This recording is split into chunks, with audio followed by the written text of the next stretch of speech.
The English Premier League returns Friday, August 11th at 3 p.m. with newly promoted Burnley taking on English champions Manchester City. Welcome back to the Plus Money Podcast, the best soccer betting podcast in 15 minutes or less. I'm Andrew Passaro. Joining me is Ani Sridhar. It is good to be back betting on another eventful and massive season in the English Premier League. Make sure you're following us on Twitter and Instagram at the Plus Money Pod, at Andrew Passaro, at Ani323 for our latest plays, parlays, everything. We're talking about it all. The transfer window has been absolutely nuts. It's been a crazy, crazy day with rumors. Bayern Munich's Harry Kane bid being accepted. Still unclear if he will join the German Giants. We've got transfer rumors all over the place with Liverpool and Chelsea and defensive midfield. We're not here to talk about that. We're here to talk about gambling. And Ani, I hear you have some week one trends for us. Yeah, Andrew, I mean, it's great to be back, first of all. It's like happy and sad. Happy because, Prem's back. Sad, that means summer's coming to an end. This summer window is going crazy, like you said, but week one is upon us. Last year, game week one, home teams had 4 wins, 4 losses, and 2 draws, so pretty even across the board. No significant advantage to playing at home in the first week. Only 5 games went over 2.5 goals, which means 5 games went under the total. There were 5 clean sheets last year in game one, and only one team scored over 2 goals, and that was Tottenham against Southampton. They put up 4 goals against last year's last place team that got relegated. So if you're betting on team totals, only one team scored over 2.5 last year. So it's something to keep note here going into the first week of the season. All right, let's jump into it. We'll start with Burnley taking on Manchester City. I do have a play for that. That being said, if you're following it on YouTube, you see it right now. I got a bunch of other plays for this podcast, so I don't want to give them all out on the pod, so it's flashing right in front of you on YouTube. I will tweet it 30 minutes before game time tomorrow, so either follow me on Twitter or be watching the YouTube right now. Ani, do you have anything for Burnley taking on City? Yeah, I mean, it's not something I love doing. That's betting the under, and but hey, it's the first game of the year. I can't not have action on it, right? So I'm taking Man City money line and the under 3.5 at plus 104. I think this is going to be a low scoring game. Burnley's going to do their absolute best here to just contain the damage and put on a good showing. Being back in the league. Don't know what Pep's lineup is going to look like really. He could be rotating that midfield. We don't really know how this new Manchester City midfield is going to look in general. They got off to a slow start last season as well. They only won, I believe it was 2-0 against West Ham when they traveled on the road to open the season. So I see a 2-1, 2-0 Man City win here. So give me the money line and the under 3.5. And you get plus odds on that. So I don't hate that at all. All right, let's go to Saturday morning. Ani, do you have anything for the Arsenal match as they kick off Saturday slate? Yeah, I mean, hey, this is kind of going contradictory to what I said earlier about betting a team total, but Arsenal at home, they've got to be jacked up there. That fan base, Declan Rice in town, Kai Havertz, Jurrien Timber, they're legit contenders to win the Premier League this season. And last year in their home opener, they thrashed Leicester 4-2. They take on a Nottingham Forest team, which I think is going to stay up this season, but obviously not going to be in the top 10. And what I think, give me the Arsenal team total over 2.5 at minus 115. I do love the Gunners scoring early on Saturday. Let's go to Brighton taking on Luton. I'm excited for this Luton story this year, but they have a very rough start. I expect them to get relegated. They're not going to be playing at home for a little while as there's construction going on at their stadium, and they have to go away to Brighton. And I have high expectations for Brighton in Europa League. I don't know how that's going to impact their league form, but I have high expectations for them. So I've got 2 bets here. I've got a parlay, a same game parlay, Brighton money line, Brighton to score over 1.5, over 2.5 goals in the game, and over 6.5 corners. That clocks in at plus 112. And I kind of like a little sprinkle on Brighton team total over 2.5, just because I don't know if this Luton defense is ready to handle the high-flying, high-intensity Brighton offense, regardless if Caicedo plays or not. Yeah, I have a very similar pick in this game. I've got the Brighton money line and over 2.5. That comes in at minus 115. Luton, like you said, don't know if their defense is going to hold up against this Brighton offense, but a lot of young talent to watch out for here. João Pedro for Brighton, and the Manchester City loanee on Luton, Issa Kabore. Uh, he's going to play wingback for that team and could be an asset in your fantasy leagues. All right, let's go to Everton taking on Fulham. I don't know why Fulham are plus 230 money line. I understand, like, I don't expect Fulham to have a great season, but I don't really expect Everton to have a great season.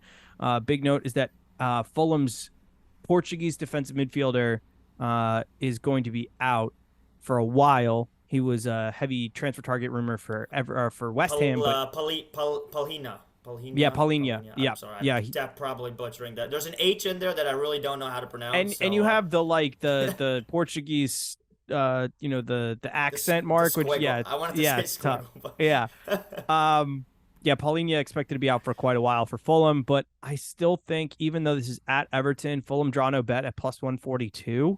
I'm gonna take that. Like they scored some goals even with that. I mean, Mitrovic didn't leave officially yet. They still brought in Jimenez. I have question. I mean, they're getting what Callum Hudson-Odoi back in England. There's a bunch of players where if it works out, things will be good at Fulham. It's a lot of high risk, high reward, but I think they can get a result at Everton just because Everton haven't done quite enough in the market yet for me. yeah, on the similar wavelength there. I mean, if you go to at the Plus Money Pod on Twitter and Instagram, we put out our picks for the season, the table, and I do have Fulham finishing pretty low this year, narrowly escaping relegation. So my only pick here is both teams to score no at plus 104. This just looks like a 0-0 or a 1-0 game. Just it's Sean Dyche football, like it's going to be ugly when it comes to Everton playing this season. They're just going to scrape and claw their ways out of the relegation zone. So a lot of low scoring games, in my opinion, especially against Fulham. So I love that it's plus 104 to get this to be a clean sheet one way or another. What other 10 a.m. picks do you have, Ani? Yeah, I've got just one play for Bournemouth against West Ham.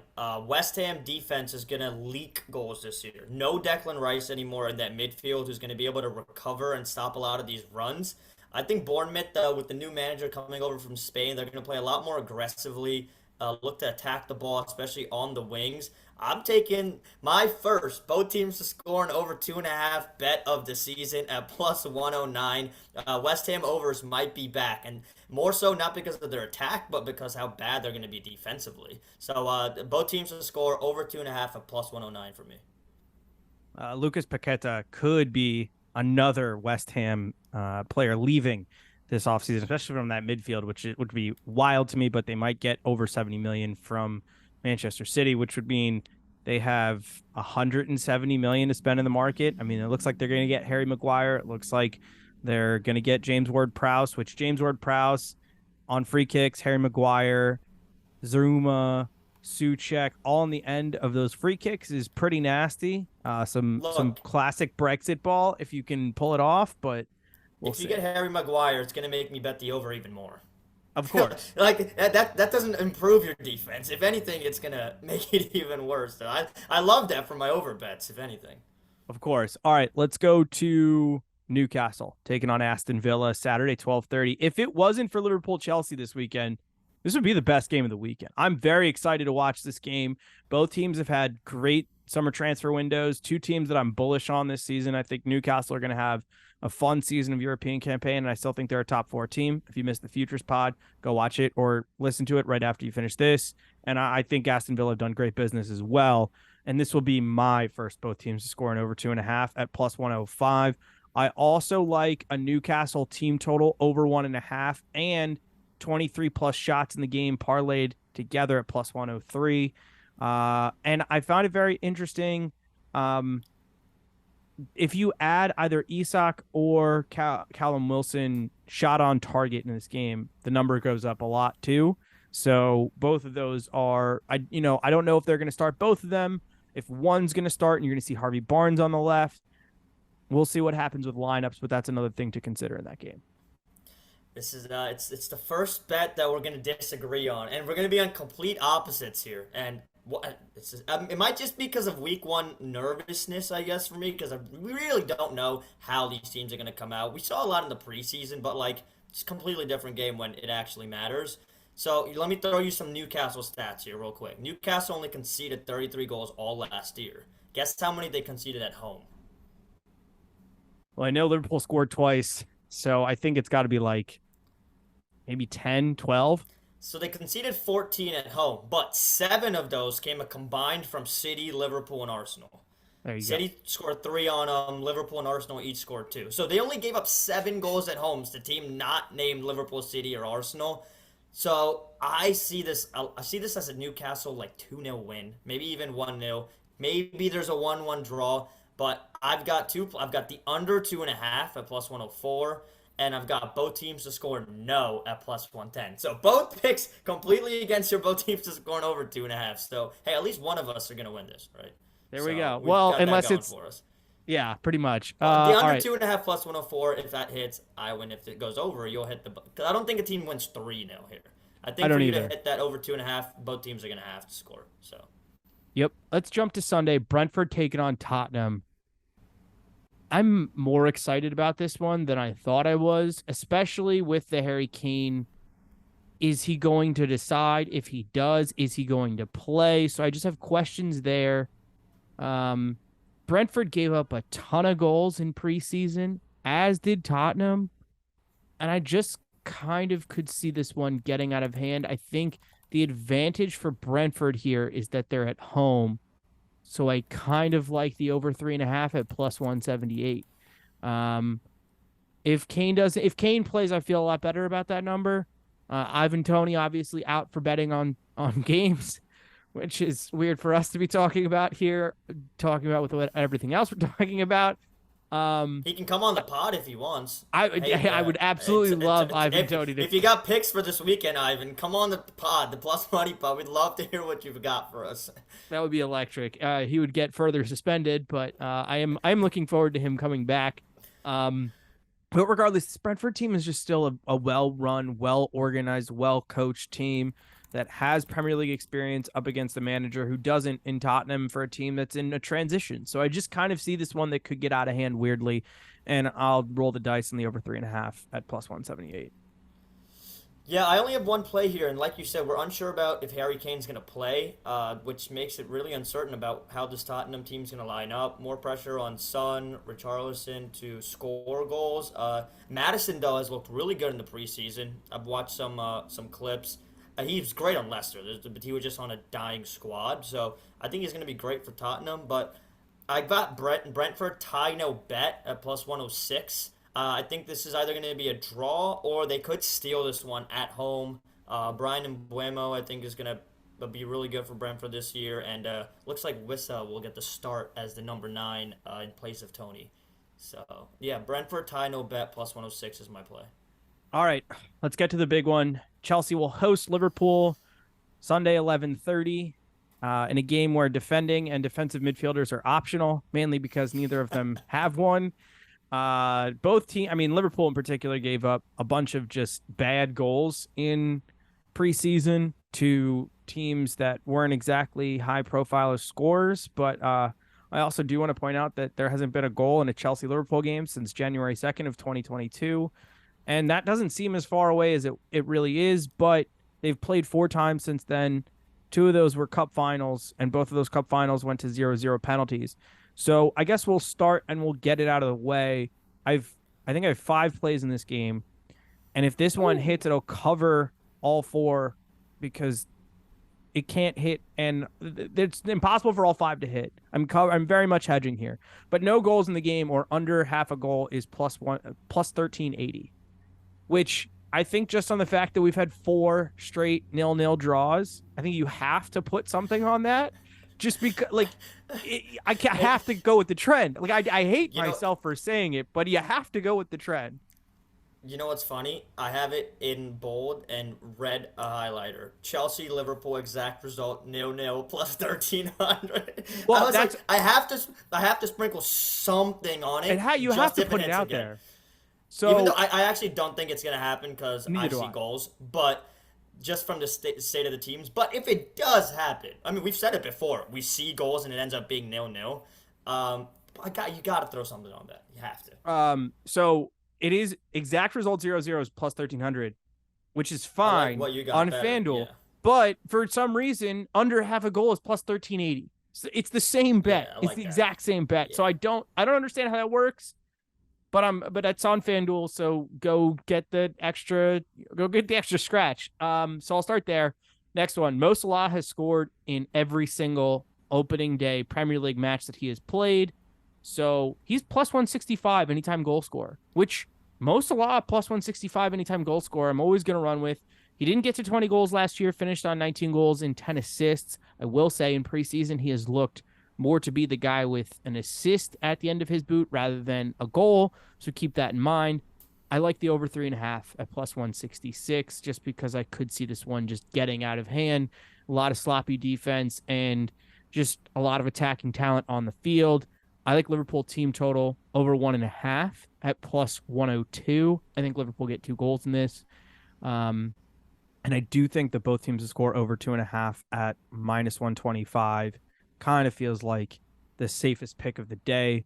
This could be a 2-2. This could be a 3-3, a 2-1. I don't know. I don't see a situation where somebody pitches a shutout, but you never know.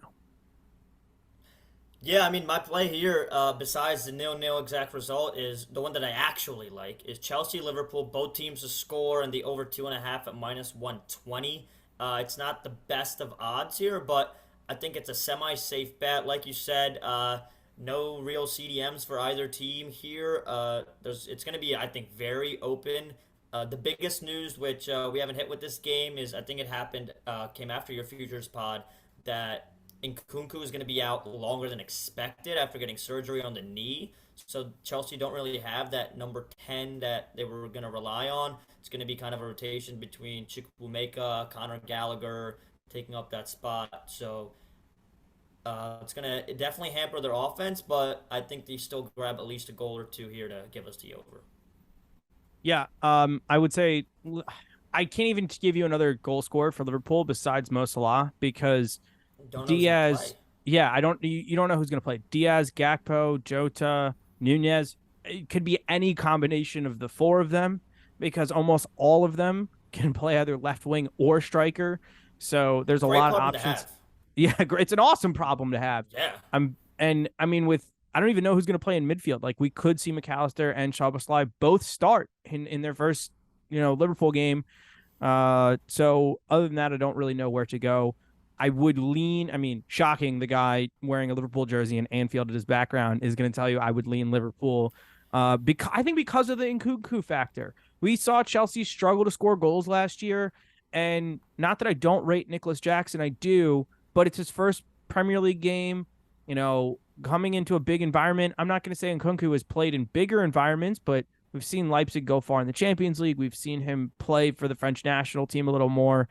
So definitely a guy I am scared of once he gets going at Chelsea. The fact that he's not out there week one definitely makes me a little more confident. But I also think Anthony Taylor is refereeing this one, and he tends to get a little crazy. Yeah, I mean, it's funny. I see Liverpool fans complain about referees all the time, and then I saw Chelsea Twitter just go crazy this weekend when the notification came out about him. So, it should be a fun opening weekend. We'll have picks for Manchester United and Wolves that'll come out. We'll get you updated on Twitter and Instagram on Monday.